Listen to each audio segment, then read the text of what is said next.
Straight to the court now. Get louder. Let them hear your voice now. It might get harder, but we stay the course now. We stand up building the hometown. Together we're tearing the walls down. We're rolling together now. We're rolling together now. Hey everyone, welcome back to another exciting episode of Empower and Eat, where we celebrate and elevate the voices of female entrepreneurs.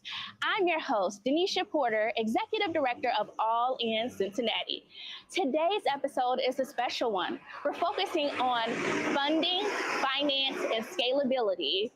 We'll explore the financial journeys, challenges, and leadership strategies of our guests today. So stay tuned as we serve up inspiration and insights at the wonderful Soul Secrets. So come on in and join the conversation.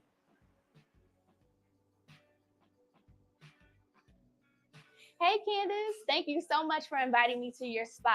I should say, Miss Candice Holloway, owner of Soul Secrets, this beautiful establishment here. So tell me how you got started from the beginning to the end. What was it like for you to establish your own business? Sure. Thank you, Denisha. Thanks for coming. Thanks for having us. So yeah, our journey started at Finley Market, actually Finley Kitchen. We started out as caterers at Finley Kitchen. We were doing lots of corporate catering. We did lots of soul food. So we did mac and cheese, collard greens, fried chicken, fried fish. Best macaroni and cheese, hands down. Thank you. I appreciate it. But yeah, those are the things that we started off at Finley Kitchen doing. We were doing pop-ups.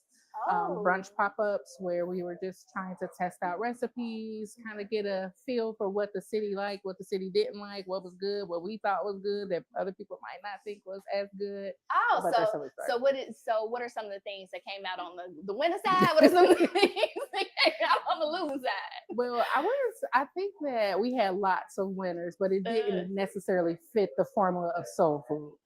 So there were things that I didn't think really quite matched our brand. Okay. So we had to tone it down. That's why we have a smaller menu at the restaurant. So whereas people were requesting shrimp and grits and things like that, it doesn't necessarily ease the flow of a menu. So those are some of the ideas that I was trying to formulate as we were testing at Finley Market as well.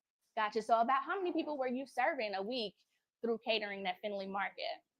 I would say we probably had about 3-4 corporate catering events a week. That's huge. Yeah. And I'm still working. I was still working another job. So it was supposed to be a small catering thing, but it definitely picked up because there was a huge gap in soul food in the city. Yes, it was. And so that is so funny to me because we went to high school together. Shout out Juana Hills. Yes. Absolutely.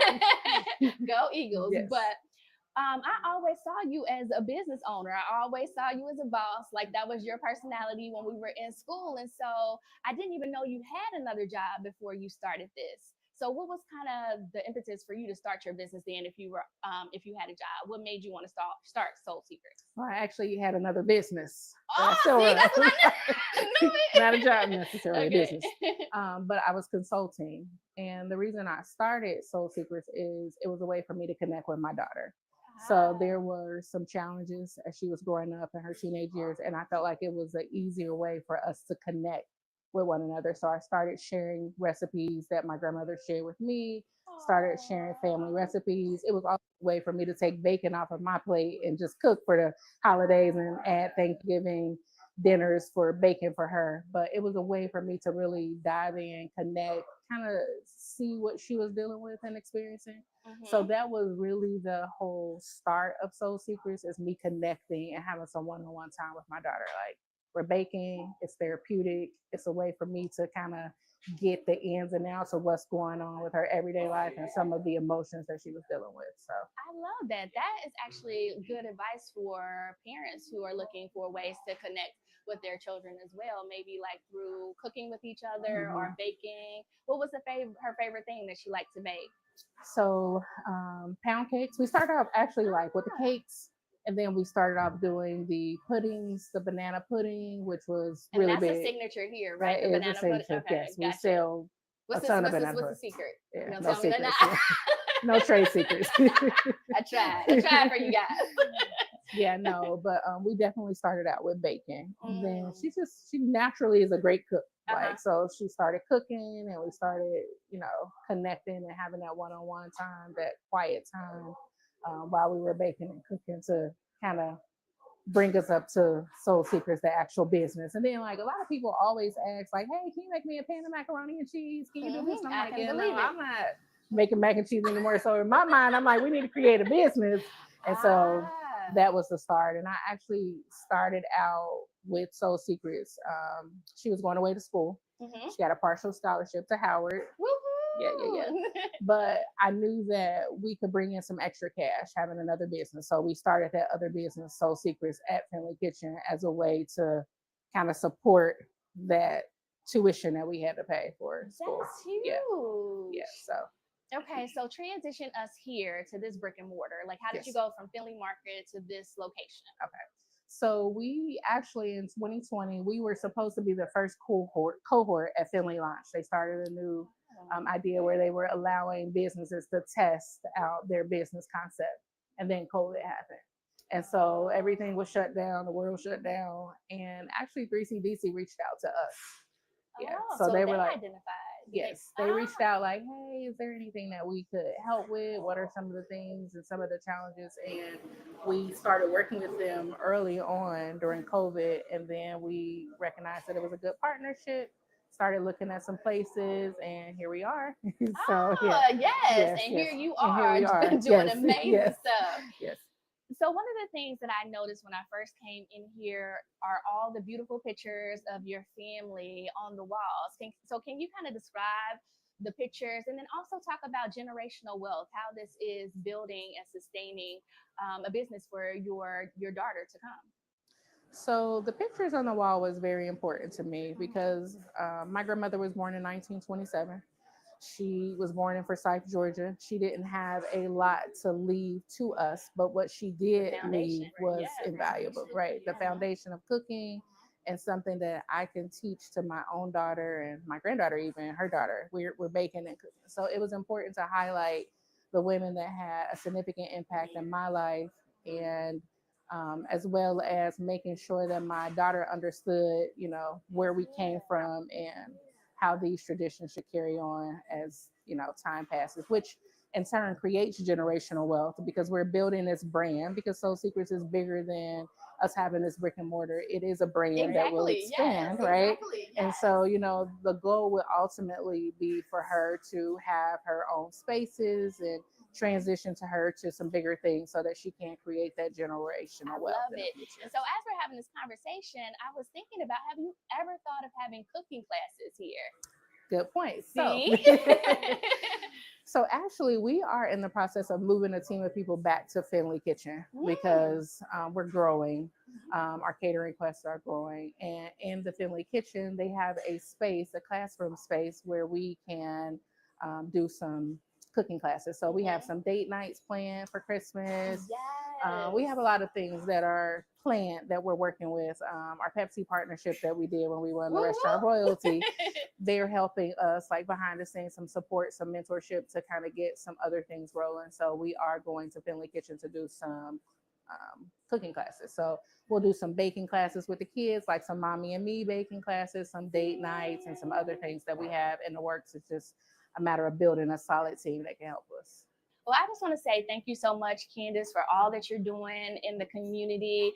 I just even remember the first time I actually came here and I was going from meeting to meeting. It was about 8 o'clock at night. I hadn't eaten all day. And I just came here. Actually, the last event that I had was next door. And I came like, Candice, I'm starving. I haven't eaten all day. Like, can you take care of me? And you were like, yes, you can have this table right here, order whatever you need, and I got you. And I just love that. It's like, not only are you feeding people, but you're actually feeding the soul and feeding the spirit. So thank you so much for starting your business here, Soul Secrets. Yes, I can't wait to go back and see the macaroni and cheese, the chicken I had, the salmon I had that day. I had a whole lot. Okay, well, no salmon on the menu right now.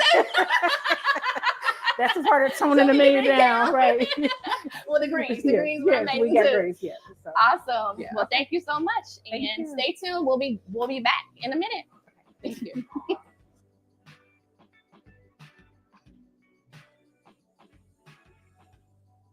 This smells amazing, Candice. Can you please tell me about a couple of your dishes? Thank you.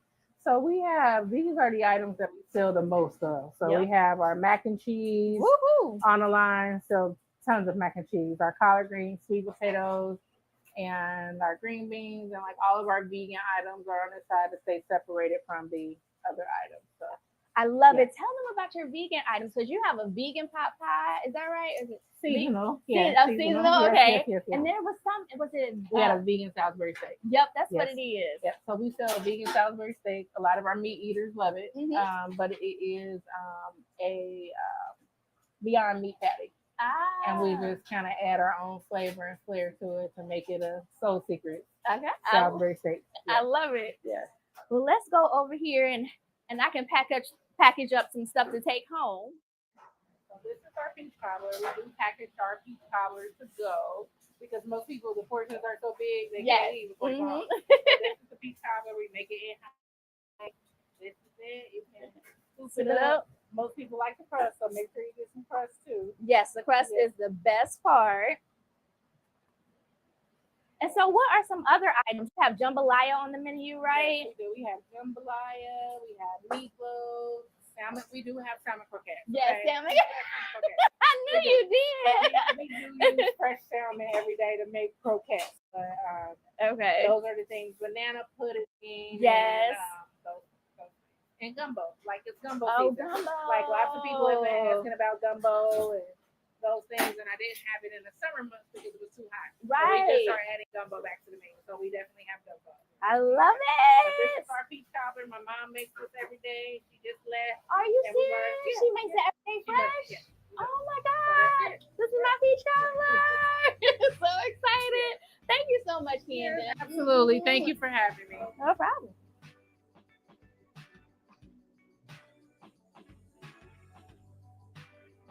Welcome back to Empower and Eats. And sitting next to me, we have the amazing Senator Kathy Ingram.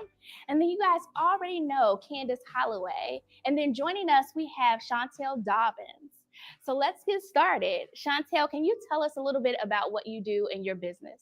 So FinanciallyU is 7 years old, and we are a financial literacy network helping Black women specifically with their entrepreneur skills and also helping them with their personal finance so they can level up in their personal finance and business finance world.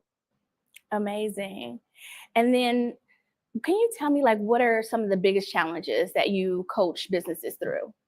Some of the biggest challenges is honestly budgeting, understanding what I always tell our clients: if you learn how to budget your own personal finance, right, that business finance will come to you a little bit easier, because at the end of the day, it's the money coming in and the money going out. Exactly. Yes. Right. So, Senator Ingram, so you've been in a policymaker for a while now, right? You started with the Board of Education, and then you were in the House, and now you're a senator. Can you tell me some policies that we can implement to help Black business owners? I think that part of what we've done, and it's not so much as policy that we make, but encouraging our entities that already function at the state house or at a statewide level, like the Department of Development, to make sure that there are opportunities for minority businesses, and especially minority women businesses, to be able to take advantage of procurement opportunities to be involved in various training. For instance, we do have at our education department an opportunity for financial literacy. So you may be able with your business to jump in just a little earlier with our high school students and do some of that training, then not have to rely on the teachers having to do that, even though sometimes they do have finance teachers, but sometimes they need to learn that stuff too. So we're looking at policies that are inclusive. So when we do housing and construction and things of that nature, we're actually always pushing for making sure that minority businesses are included. And so I think that that's important for us to do at the state level when we're developing policy. Amazing. That's why I called her amazing, right? So, Candice, tell us about yourself and something that you feel like was a small win that led to like a bigger win later on. So I think a small win when we had lots of challenges to open. And some of the wins that we did have were the opportunities that were community based, that we were able to do some pitch competitions, or we were able to get some grants and some funding so that we can secure some of our equipment and some of the things that we needed to finish out our build out for our brick and mortar. So that was definitely a small win. I would say on the bigger side is just growing. We're in our event space, so we've expanded. We've had that opportunity to expand, utilize the space for like community functions as well as like corporate events and just expand ourselves. So definitely big win and kind of opens us up for bigger expansions later. I love that. Shauntel, can you tell us a little bit about different funding opportunities? So she mentioned like pinch competitions and there's grants. What are some other things? Well, some of the funding opportunities that I know of has been United Way with the Black Empowerment grants. We were financially was the recipient of that, so we were really grateful because it helped us to have with our program, Girl Get Your Money Right, which is a growth series to help individuals dealing with their emotions regarding finance. Because we understand if you don't have a mindset of finance and how to do budgeting, the output is not going to be there. Also, there are other grants with, I know Ohio, they have a lot of different, it's called the Grant Watch. So there's a lot of various grants, even with Hamilton County. They have different grants. I think they have a small business office that helps individuals, small business owners with grants. Just to kind of circle back, so this episode is about funding and finance, and then also scalability. So, Candice, can you talk a little bit about how you want to scale your business in the future? Sure. So I think it was important for us starting Soul Secrets to kind of get the foundation of what business looks like and what it takes to run a business on a day-to-day operation and kind of creating some SOPs. I think since we're approaching year 3, that we are in the process. It's almost 3 years. Oh, 3 years here, brick and mortar. It feels like it feels like that. But we started out catering because we needed to test the market. Like lots of people think they have great ideas, but we needed to test the market and make sure that it was a concept that was necessary in this area, in this space that we are in. And now I think that since we've been in business, we've had things established, we've removed some things, added some things. We are in the process of looking in like Columbus area. Woo-hoo! Yeah, so we are excited about scaling to that area, but we know what it takes here to move to another space and to be able to duplicate ourselves. So that is important to us. Well, what advice could you give around scalability? How does a business know that they're ready to go to the next level? Well, I think that not having to be so hands-on anymore, like these are our family recipes, but I'm able to remove myself and create a team that's able to help me to scale and to expand and not have to be present every day, but still know that the quality and the product that we're looking to put out is still there. And so if we're going to another city, state, I mean, I'm obviously not relocating. Right. It's important that in my absence that our same food, our same product, our same integrity of the brand is able to be carried on. So at the moment for me that I was able to step away and know that the business can function without me and on a regular, consistent basis, it made me feel like, okay, we're ready to grow, as well as kind of keeping our menu small. I think a lot of people overdo it. We have a very small menu. Sometimes we get complaints. Some people love it, but for me, it's best because I know what we're serving and what we have. So I love that. Senator Ingram, what do you think is, I guess, something on a small scale that we can change in the ecosystem that can really support Black women-owned businesses? And then maybe something just like really out there. I won't say far-fetched, but futuristic that could make a big change in Cincinnati. Well, I don't know how future but we have to first start out saying knowing what we don't know. So getting to those resources that are there, and we spend a lot of money trying to make sure that we have economic development and we have inclusion. So it's important to go to those agencies, say at this state level, the Department of the Administrative Services folks, and see, or the Ohio housing people who may have some. We have entrepreneurs in every vein, young women also in every vein. So paying attention to what's going on at that level. The African American Chamber works hard trying to make connections for folks. And I think there are some things that, here again, why I said you know what you don't know, is that like there's a lot of money. And we have to make sure that we have our hand out just like everybody else. Yes. And unfortunately, there are many times when African Americans aren't paying attention and To where the maybe I money shouldn't goes. say it like that, but maybe they're not as aggressive Oh. in trying to get those dollars as many people are, because unfortunately, you'll find that it's lopsided when we start talking about who's getting some of those grants. Right. Unless we target them, then it's not clear how African American women are getting some of those grants that they're eligible for. So I think that I, as a legislator, have to make sure that we don't create programs that would negatively impact I like that. African American entrepreneurs, because you do start to hear things like let's eliminate DEI and all of those other kinds of things. So it's like, wait a minute, you guys. Right. We put up with the nonsense for a very long time. And entrepreneurs, African Americans especially, deserve all the breaks that they can possibly get. And it's not a handout, it's a hand up. And that's what we should count it as. And so the laws that we have, and like I said, there are lots of resources there to make connections to. And we have to make sure that we are there. Forbes is here right now in the city of Cincinnati, 30 under 30. Yes. And I don't care if you're 40, you should still be able to take advantage of whatever's going on. The free training that the IT folks did through the United Way, through the grant that they got, that you should be able to take advantage of that. And that was specifically for African American women entrepreneurs. And I think the Urban League was one of the trainers, and somebody else was one of the trainers. Those are the kind of things that we have to start to telling one another about. And recognize that we're all in this together and there's space for everybody. I love that.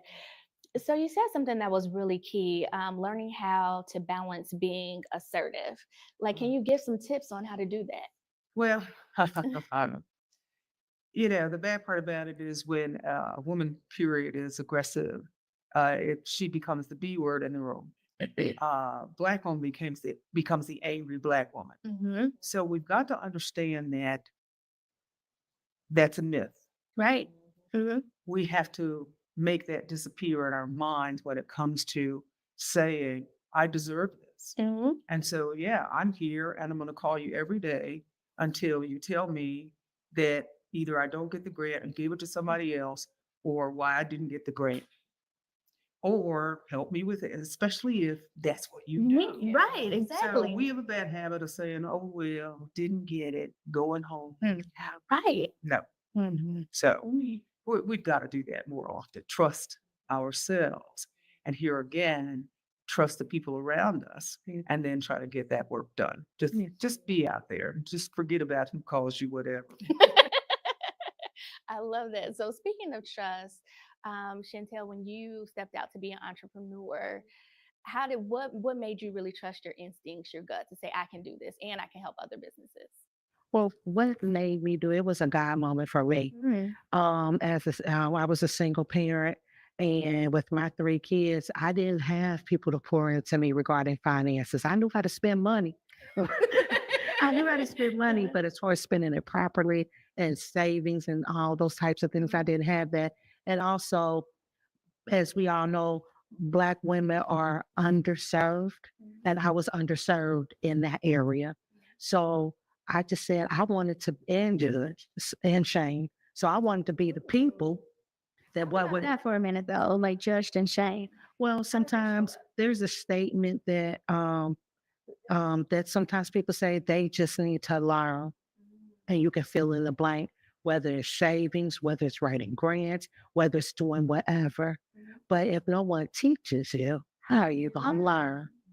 So I decided to be the people what I had from what I wanted from myself. So whether it was in their finances, personal and professional, how to help them to build business credit, but basically to let them know you're not being judged. Sometimes we just don't know what we don't know. And sometimes it's hidden from us. Right. And so I just wanted to be the people what I wish I had from myself. All right. Well, thank you so much for this conversation. When we come back, we're going to have an array of foods. We're going to have macaroni and cheese, greens, chicken, salmon, croquettes. We do have those here. What else are we going to have? I think we have some gumbo and some jambalaya. Cornbread, maybe? Cornbread, yeah, there's some cornbread. And what the dessert? Banana pudding, right? Banana pudding, yeah. All right, so stay tuned.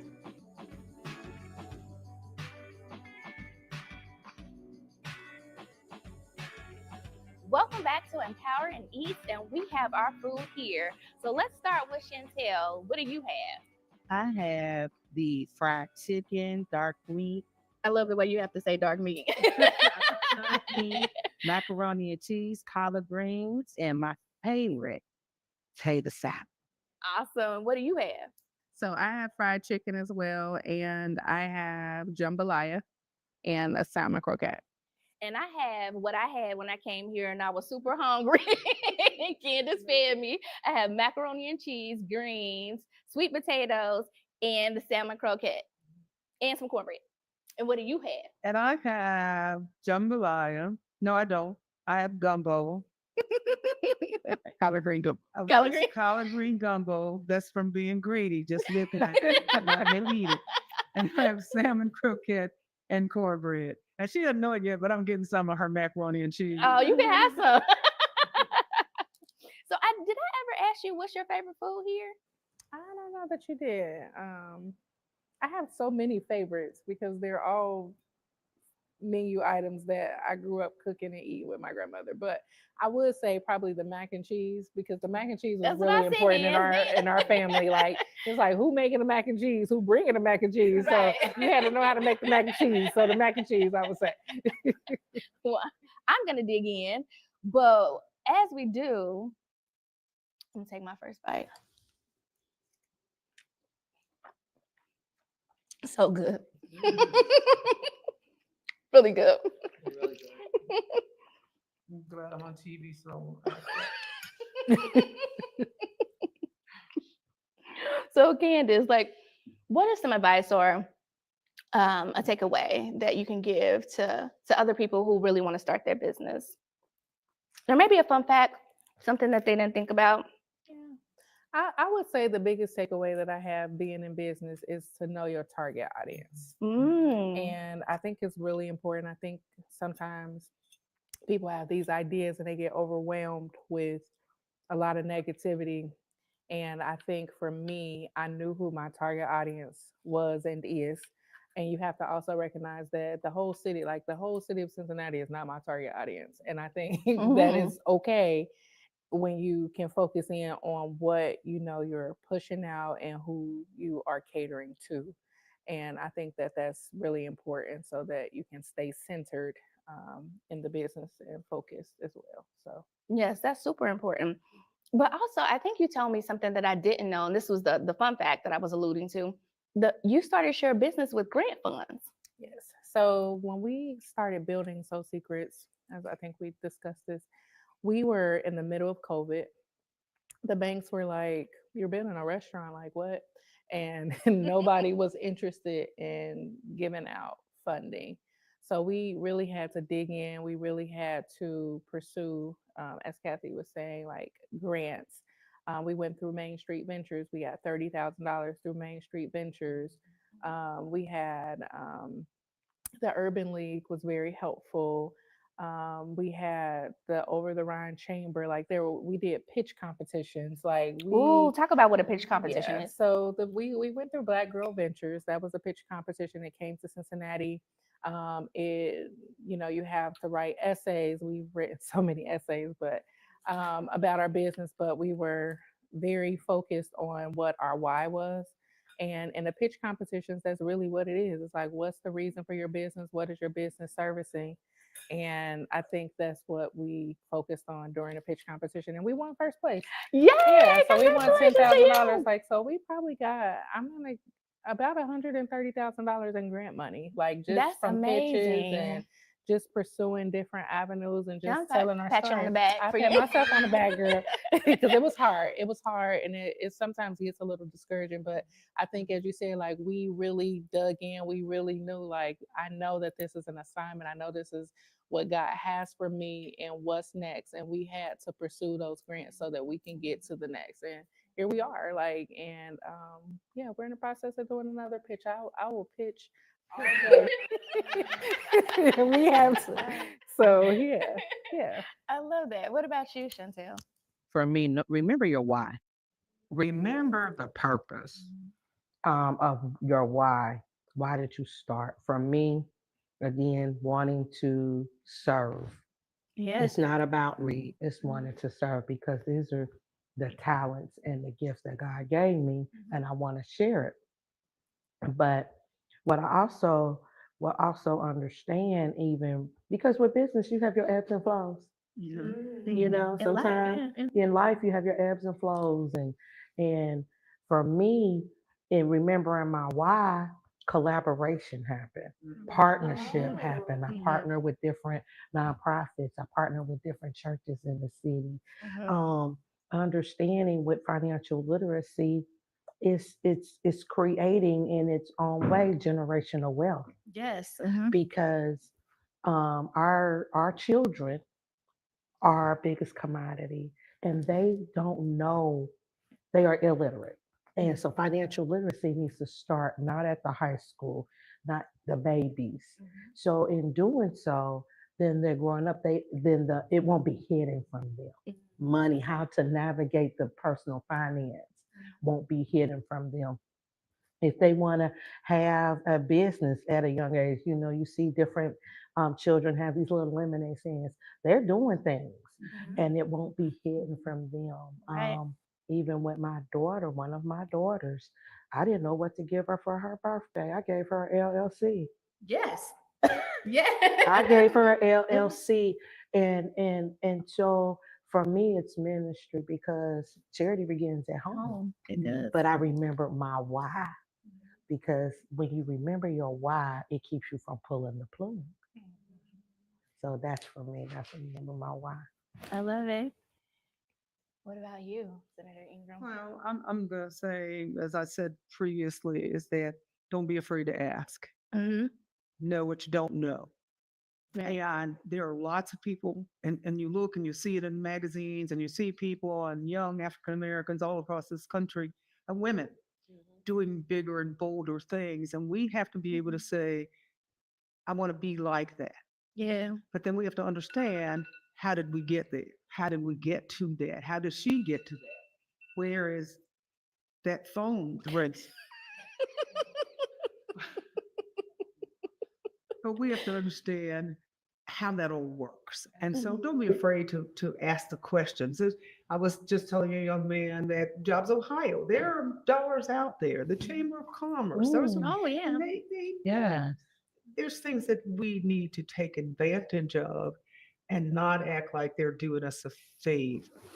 We are actually doing our city, our region a favor. You are actually doing the city and the region a favor by being that business that employs some other people and that can build that wealth that becomes generational. And so we are, any grant that you get is an investment. And that's what they should be doing. Same thing with you. It's all an investment, and we should be making that. And decisions that we make at the state, the local level, as far as funding and our budgets and all of those things that we do, should take into consideration how do we help people help themselves and therefore help one another. Absolutely. I love that. And I guess the thing that I would add is seek out and learn from others and just try different things. And so as we were talking about different ways of getting funding, Candice mentioned that she could do a pitch all day, but that may not be like what you do, but Candice can tell you how to do that better. But you may write grants better. You might be a great writer, and you can teach someone how to do that skill as well. I really want us to see us come together as a community and build one another up and pour into each other so that we can all become successful. All right, that's it for us today. Thank you so much for joining us. We're Empowering Eats. Thank you. See you guys next time.